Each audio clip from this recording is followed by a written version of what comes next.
के माध्यम से, आपके चैनल के माध्यम से उन सभी कार्यकर्ताओं का मैं धन्यवाद करता हूँ। जितने कार्यकर्ता आज यहाँ पर पहुँचे उनका धन्यवाद करता हूँ, और आगे जो हमारा साथ देंगे उनका, और जो यूथ आर्मी से जुड़ेंगे और जो जुड़ना चाहते हैं उनका स्वागत करता हूँ। एक देखिए, जो सोच कर देखो जो अभियान है वो सिर्फ जनता से अपील है कि आप वोट डालते हैं, हमेशा डालते हैं, एक नेता को चुनते हैं और वो नेता आपके चुनने के बाद भाग जाता है। 5 साल आपको दिखाई नहीं देता, फिर आपके साथ अत्याचार होता है, आपके अधिकारों को छीना जाता है, तो आप जो सोशल एक्टिविस्ट होते हैं उनके पास जाना पड़ता है आपको। हमारे जैसे बहुत से साथी जिनके मन में मतलब जनता के लिए दर्द है, जो जनता के दर्द को समझते हैं, आप ऐसे नेताओं को चुनिए। देखिए, मैं ये पहले स्पष्ट कर देता हूं कि मेरी चुनाव लड़ने की कोई इच्छा नहीं है, मैं चुनाव नहीं लड़ रहा हूं। कभी कोई साथी ये सोचे कि मैं चुनाव लड़ रहा हूं, तो लेकिन मैं चाहता हूं कि कोई ऐसा नेता जनता चुने जिसके मन में जो गरीबी से उठा हुआ हो, जिसको गरीबी का पता हो, अत्याचार का पता हो कि अत्याचार जब होता है तो कितना। इस देश में देखिए, जहां पर जितने भी मतलब किसी भी जिले में ऐसा जिला नहीं बचा जहां पर रेप नहीं हुए, बहन बेटे के साथ अत्याचार नहीं हुआ हो। और देखिए, जिसके लिए नियम ये सरकारें बनाती हैं वो नियम उसको पसंद नहीं आता, तो फिर भी किसान संगठनों को, किसी भी सोशल एक्टिविस्ट संगठनों को, सबको लड़ाइयाँ लड़नी पड़ती। अगर हम एक अच्छे नेता को चुनते तो हमें इस लड़ाइयों में शायद हमें रोडों पर नहीं बैठना पड़ता, लाठियाँ नहीं खानी पड़ती, मुकदमे नहीं झेलने पड़ते। किसान आंदोलन में इतने लगभग 1 साल से ज़्यादा किसानों को बैठना पड़ा। नए नए नियम जो सरकारें बनाती है उसमें लगभग अभी जितना हमने देखा सबको रोडों पर बैठना पड़ा। तो इसलिए यूथ आर्मी संगठन का एक कार्यालय बनाया गया। लेकिन हम कहते हैं, जब आप ये नेता आपकी ना सुने, जब ये प्रशासन आपकी ना सुने, तो ये कार्यालय हमेशा आपके लिए खुला हुआ। आप आइए, हम आपकी सुनेंगे। और ये गारंटी के साथ और दावे के साथ कहते हैं कि जब भी गरीबों पर, किसानों पर, मजदूरों पर, बहन बेटियों पर अत्याचार होगा तो यूथ आर्मी संगठन पहले भी खड़ा था, आज भी खड़ा है। यमन गुड्डा अपनी जान भी देने के लिए तैयार है गरीबों के लिए।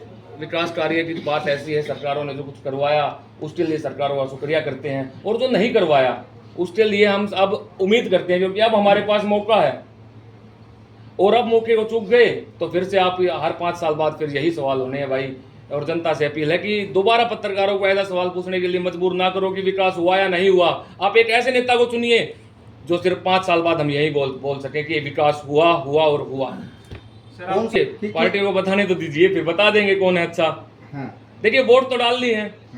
देखिए, 4 नेता आए, मान के चलिए। कौन नाम बता दो। कोई भी 4 आए, मान के चलो, एक बार एक एग्जांपल है, तो 4 में से एक तो चुनना है ना। लेकिन उससे सवाल तो करो, जब वो आपके पास वोट मांगने आए तो सवाल करो, उसको बोलो कि हम आपके लिए सोचेंगे, और सोच कर देखो। यही हमारा अभियान है। यमन जी, लगभग जो मौजूदा विधायक हैं गीता भुक्कल झज्जर से, उनकी लगभग टिकट कंफर्म है यहाँ से, तो उनके बारे में क्या कहेंगे आप? देखिए, मठाधीश है झज्जर की, झज्जर में उनका मठ है, बैठी है वहां पर, हम क्या कर सकते हैं। लेकिन हम उनको टिकट को नहीं काट सकते, लेकिन हम उनको हरा कर वापस कलायत जरूर भेज सकते हैं। अगर पसंद नहीं आई हुई है ना, अगर आपको पसंद नहीं आई, जनता को नेता पसंद नहीं आई, जनता को ऐसा लगता है कि उनकी हकों की लड़ाई नहीं लड़ी, जनता को ऐसा लगता है कि उन्होंने जो विधायक का फर्ज होता है वो पूरा नहीं किया, तो बदल दो। आपके पास पावर है, 2 महीने हैं आपके पास, और आपकी एक वोट से बदल सकती हैं। देखिए, टिकट आप नहीं काट सकते, टिकट जनता नहीं काट सकती। टिकट कोई काट सकता है तो दीपेंद्र हुड्डा, भूपेंद्र हुड्डा काट सकते हैं, वो काटेंगे नहीं, विधायक है। लेकिन हम ये बात कहते हैं कि हमें विधायक जी से कोई मतलब नहीं है, जनता सोचे इस बात को। अब मैं सोचूंगा, खुद मैं भी एक जनता हूं, हम सोचेंगे हमारे संगठन के लोगों। देखिए, हमें अपने संगठन पर भरोसा, हम अपील करेंगे तो हमारे संगठन के साथी पूरी मेहनत करने के लिए तैयार है, और इस अभियान पर हम पूरी मेहनत करेंगे। हर घर यूथ आर्मी जाएगी। जनता की फर्स्ट डे नहीं तो सेकंड डे, थर्ड डे, जब पहले बात तो करनी पड़ेगी ना संगठन से कि संगठन में किसको कौन अच्छा लगता है, और बताए। ये ऐसा नहीं कि हमें वो उस पार्टी के आदमी, वो उस पार्टी के आदमी, हम उसको बता देते हैं। अगर संगठन के साथी की सबकी सुनी जाएगी, संगठन का साथी बताए कि कौन सही है, लेकिन कारण के साथ बताए कि सही क्यों है।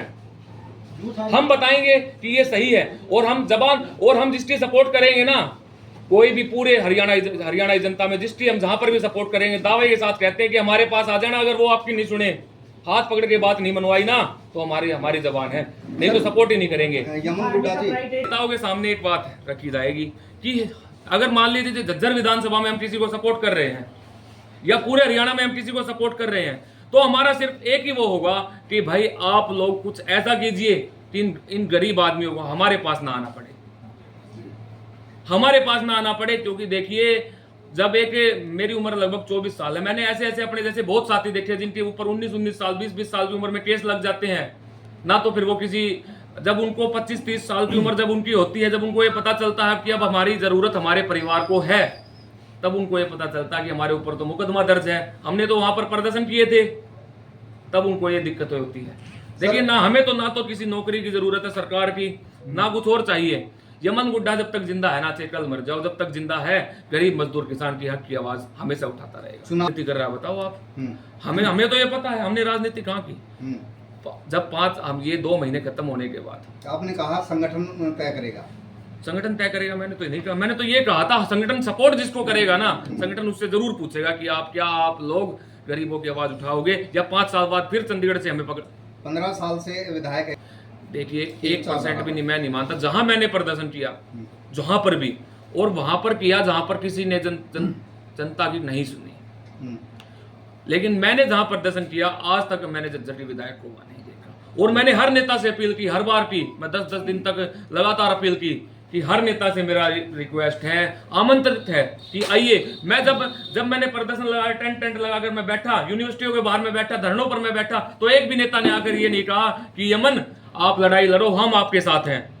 यार उनके पास कम मान के चलिए हर चीज उनके पास, वो हर चीज से मजबूत हैं, लेकिन यमन गुड्डा तो हर चीज से मजबूत नहीं है। लेकिन यमन गुड्डा एक चीज से मजबूत है, युवा साथी हमारे पास इतने हैं।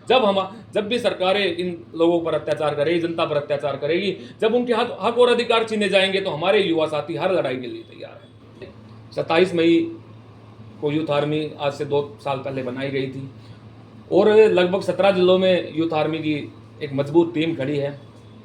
और आगे भी, और अब तो हमने फिर से अपनी यूथ आर्मी के लिए मेंबरशिप चालू की है, यूथ आर्मी में ज्वाइनिंग चालू करवाई है। और यूथ आर्मी संगठन की जो मीटिंग है, रोज़ अलग अलग साथियों से पर्सनल में मिलके बातचीत कर रहा हूँ, और हमारे झज्जर पर हमारा आपकी बात पूरा फोकस है। यूथ आर्मी देखिए मैंने स्पष्ट रूप से बता दिया है, आपके पूछने से पहले भी बता दिया है कि यूथ आर्मी साथ उसका देगी जो हम करते हैं ना, उस काम में अगर कोई नेता ये बोले कि आपके पास झज्जर विधानसभा में या जहां पर भी हम किसी की मदद करेंगे, आपके पास कोई गरीब को आने की जरूरत नहीं पड़ेगी, वो सीधा हमारी कोठी में आ सकता है, हमारे घर में आ सकता है और अपनी बात बता सकता है, हम उसकी पूरी मदद करेंगे। कि अगर वो जिसको हम सपोर्ट भी करेंगे ना, अगर कल को वो बंदा भी मान के चलिए 1%, पहले तो हम ऐसे वैसे इंसान को सपोर्ट नहीं करेंगे, और 1% मान के चलिए वो भी जनता की बात नहीं सुनता है, तो यमन गुड्डा उसको भी झज्जर में घुसने की इजाजत नहीं देते, या जहाँ पर भी जहाँ का वो नेता उसको वहाँ घुसने नहीं दिया जाएगा। ये जबान है, तो तैयार है, जनता की आवाज़ को विधानसभा तक पहुँचाने के लिए भी तैयार है, और आएंगे 100% आएंगे। लेकिन ये बात जरूर याद रखना कि किसी पार्टी के दबाव में आकर राजनीति में नहीं, और किसी पार्टी के दबाव में आकर कभी अपनी आवाज़ को दबने नहीं देंगे यमन गुड्डा। जब विधायक भी बने ना, कल को सांसद भी बने, विधायक भी बने, तो रिजाइन हाथ में लेके चलेंगे। जब पार्टी ने अपने ऊपर दबाव बनाने की कोशिश की, अपनी बात मनवाने की कोशिश की, तो अपन वहाँ विधायक के उस विधानसभा को भी त्याग सकता। नेता हैं वो आकर के बार बार यही बोलते हैं, यही बता रहा हूँ कि गीता भुक्कल को बनाना है, कांग्रेस को मजबूत करना है। यही अपना अभियान है कि एक परिवार की बात न मानो, एक पार्टी की बात न मानो, मेरी भी बात मत मानो अगर आपको लग रहा है कि मैं गलत हूँ, पर लेकिन सोच कर जरूर देखो। यही अपना अभियान है कि सोच कर देखो, किसी को भी बनाने से पहले, वोट डालने से पहले सोचो। ये मत सोचो दीपेंद्र हुड्डा ने बोल दिया, मोदी ने बोल दिया, खट्टर ने बोल दिया कि इसको बनाना है। ये देखो कि आपके लिए सही कौन है, आप खुद देखिए। जो रोज अपना भगवान बदलते हैं, जिनका एक दिन भगवान दीपेंद्र सिंह हुड्डा होता है, दूसरे दिन भगवान खट्टर साहब होते हैं, मैं जनता से यही अपील करूंगा कि आप उनको अपना भगवान मत बना लेना। तो यूथ आर्मी किस तरह पर काम करेगी, क्या घर देखिए यूथ आर्मी सोच कर देखो अभियान को लेकर चलेगी इस विधानसभा चुनाव में, और अगले 5 साल फिर से तैयार है गरीबों की लड़ाई लड़ने के लिए। यूथ आर्मी की ज्यादा विकास कार्यों पर या रोड बनवाने पर वो नहीं रखता सर। विकास तो वो भी है, वो तो मेन विकास है सर। देखिए मेरी बात तो पूरी सुनिए एक बार जी। अपना मकसद ये है कि जब भी किसी गरीब का हक छीना जाए, किसी मजदूर किसान के हक को छीना जाए, जब बहन बेटे के ऊपर अत्याचार हो, गरीबों के ऊपर अत्याचार हो, तो कम से कम विधायक जी को वहाँ पहुँचना चाहिए। यूथ आर्मी इतनी ताकत भी संगठन जल्दी बना के तैयार करेगा, और जब संगठन इतनी ताकत पर पहुंच जाएगा, देखिए एकदम से कोई पार्टी भी इतनी ताकत पर नहीं आ पाई, और संगठन आज इस ताकत पर नहीं है कि एक अपने दम पर अपना विधायक बना सके, लेकिन संगठन आज इस ताकत पर जरूर है कि एक विधायक को बनवाने में किसी अच्छे विधायक को बनवाने में किसी की मदद कर सके। अगर अच्छा कोई कैंडिडेट आए, चाहे निर्दलीय हो, अगर कोई चुनाव लड़ना चाहता है तो हम तन मन और धन तीनों से उसके साथ तैयार हैं। अब आए हमारे पास इस कार्यालय में और बोले कि हम जनता की आवाज़ को उठाएंगे, और मैं तो लगभग नेता को यहाँ जानता हूँ, आए और बताए। सर जनता की बात तो तकरीबन सभी नेता उठाते हैं, किसी भी पार्टी का हो।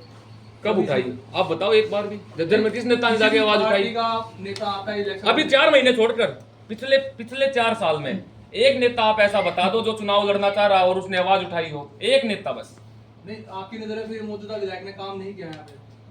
भाई मैंने बता तो दिया आपको, जहां भी मैंने जज्जर विधानसभा में प्रदर्शन किया, मैं जब मेरे ऊपर लाठियां चली, जब मेरे संगठन के कार्यकर्ताओं के ऊपर मुकदमे दर्ज हुए, तो क्या विधायक जी को ये नहीं सोचना चाहिए था कि इसने सही लड़ाई लड़ी? देखिए यहाँ पर कौन है, आसपास में भी कोई भारतीय जनता पार्टी, और जहाँ भारतीय जनता पार्टी के लोग बैठे हैं और सरकार है उनकी, मैं तो कहता हूँ मैंने तो पहले बोल दिया है। और भाई बात अगर कोई ये सोच रहा है कि अपन बीजेपी की बात नहीं कर रहे हैं, तो खट्टर साहब को एमडीयू में घुसने से और नजरबंद मैं ही हुआ था। और ये नियम चल रहे हैं आजकल कि जब भी खट्टर साहब आते हैं तो 6 बजे पुलिस वाले मेरे को नजरबंद कर लेते हैं। तो अपने लिए बात ये, जब उस संदीप सिंह खेल मंत्री ने जब ये हमारी एक किसी बहन बेटी के साथ गलत किया, तो खट्टर साहब को हमने एमडीयू में घुसने से रोकने की पूरी कोशिश की, लेकिन उनके पास शासन और प्रशासन दोनों चीजें हैं। इसलिए हम कई बार हमारे ऊपर लाठियां बरसा कर